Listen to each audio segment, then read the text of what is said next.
Hey guys, welcome to Questions for Your Quarantine, episode number 4. Today, I've asked questions to you. So usually I've been answering some questions for you, but in the last couple of days I've asked some questions to our teenagers and many of you. So today I've got 2 questions that I've asked that we're going to look at your answers for. The first one is, hey, what have you been watching on TV to pass the time during this whole quasi-quarantine thing? So I came up with the top 10 answers from what you responded with. Here's the top 10 answers in sort of an order, but not really. Ready? Star Trek, One Tree Hill, anime, Last Man Standing, The Good Place, American Idol, Space Jam, Star Wars, Dude Perfect, and The Office. Now what that tells me is that you people are a little bit crazy. You have some weird taste. It also tells me that from some of those answers that you truly are bored and looking for things to do, looking for things to watch on TV. So take those as a suggestion if you want to, or take those and say, look, I don't like any of those, and figure out something else to do with your time besides just watch TV. But question number 2 that I asked was, hey, what's God teaching you during this time?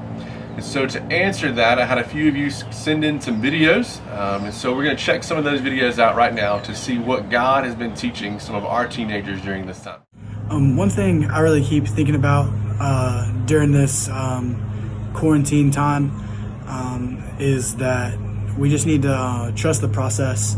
That's just a phrase that is always in my mind, and we talk about it and sing about it a lot at church. Whether it's with the whole coronavirus situation, whether it's just individual things that we're going through, we're struggling with, God's process is perfect, and His timing is perfect, and His plan is perfect. Even whenever we don't see the next step, we don't see the end result, we take that one step of faith, and it leads to another and to another. And so whenever we follow God with one step at a time, He'll end up bringing that bigger picture. And when we trust His timing and trust His process, He ends up using it for bigger ways than we ever think that we could have on our own. I know, like, right now, everything is, like, super stressful. Like, it's stressful for me, and I'm in 8th grade. So, like, I know, like, especially for, like, older kids, everything seems, like, really stressful right now. Like, I'm stressed out about, like, what my classes are gonna be based off next year because we're not testing, and, like, my grades for the last 9 weeks and everything. So I just wanted to give y'all a verse that may help.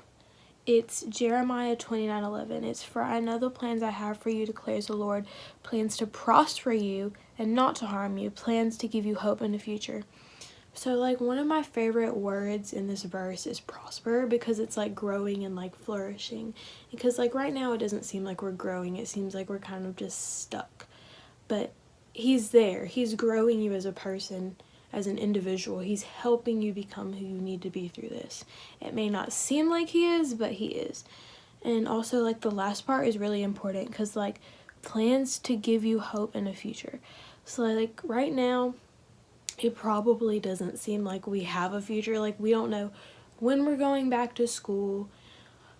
Certain things that are happening in the summer, we don't know if they're happening in the summer, because all of this is just kind of, like, thrown up in the air. Like, we don't know what's happening, but God does know what is happening, and He's doing what's best for us. Like, it may seem like none of this makes sense, none of this is good, everything's kind of just in pieces, but, like, it's not at all. He knows what He's doing, and we just have to accept that. He's giving us, like, even, like, on these weeks off school, He's giving us opportunities to just, like, read our Bible and focus on Him. Like, there's a lot of things that God is doing in these weeks. We just need to know that He's doing them and, like, grow in them. So, yeah. Hey guys, so one thing I wanted to share was just one thing God's been teaching me through this whole time of quarantine, and that's just not to sort of count the days, so to speak. That first week, sort of, when's this going to end, But one thing we've been talking about in our guys group with Mr. Padden is to not be passive, to be doers of the word. And one of my favorite verses is Psalms 39:7, which says, "O Lord, for what do I wait? I will hope in you." And so, and just not waiting for a result, but hoping and trusting that God will deliver that result. And when we realize that, when we're able to just find activities to do throughout the day to get us through the day, spend time in God's Word, get outside, spend time outside, it not only helps the day go by faster, but it renews our hope that God will deliver us and help us through this time of waiting. It's encouraging to know that God is still teaching you things, God is still showing you things, that God is constant in a time where our circumstances seem like they're changing every day. Hebrews chapter 13 verse 8 tell us that God is the same yesterday, today, and forever. So God constantly loves us. God is constantly teaching us things. God is constantly drawing us to Him. So be looking for how God will always remain the same even though our circumstances are changing. It's exciting to see what God is teaching you, and I'm looking forward to hearing from even more of you about what God has been teaching you. I miss you guys. I love you guys, and I hope to see you very, very soon.